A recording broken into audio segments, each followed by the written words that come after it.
Gaurkoaren helburu nagusia da Gipuzkoako eskola txikietako, batez ere bi zonaldetako, Tolosaldeko eta Goierriko eskola txikietako ikasleak elkarrekin pixkat erlazioak berriak, herrian dituzten eta aparte berri batzuk sustatzea ez, eta gero bide batez egun on bat pasatzea ikasleek kiroletan eta pixkat sustatuz olimpiaden aukera hau ez, lasterketak eta hemen Berazudiko estadioan ematen dizkigun aukera berri hauek aprobetxatzea. 330 bat etorri die eta dira bigarren eta hirugarren zikloko ikasleak laugarren mailatik hasi edo hirugarren mailatik hasi eta seigarren mailara arte. Guretzat kontutan hartu behar dugu gero ikasleak elkartzen direla, hemen bai Tolosan edo bai Bilabonan edo Ordizin edo Beasainen instituto berdinetan eta horren interesgarria da aldez aurretik pixkat erlazio horiek sustatzeko modukoak izan daitezken lanak egitea ez. Azkenen hirugarren mailatik hasi eta urtero ona etorri den ikasleak aukera izan dezake 4 urtetan zehar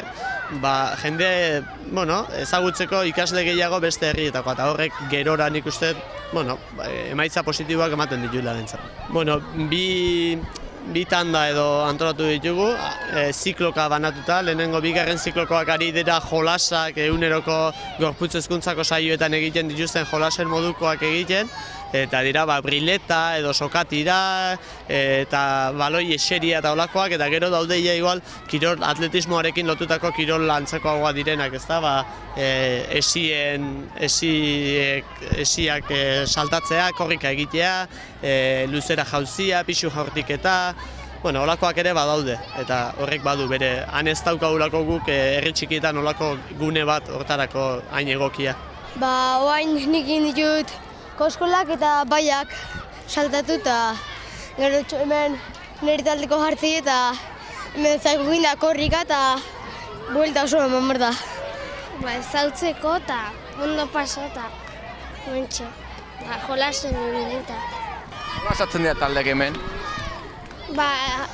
Azteie eskolatiken jartzitu zenbaki batzuk, eta gero elkartuitegea zenbaki horiek jarritzaitu pareten peatuta eta... Sokatira, brilet, gero hango manta ginen jolasen biltzea, baloi eserie, da holako gozek.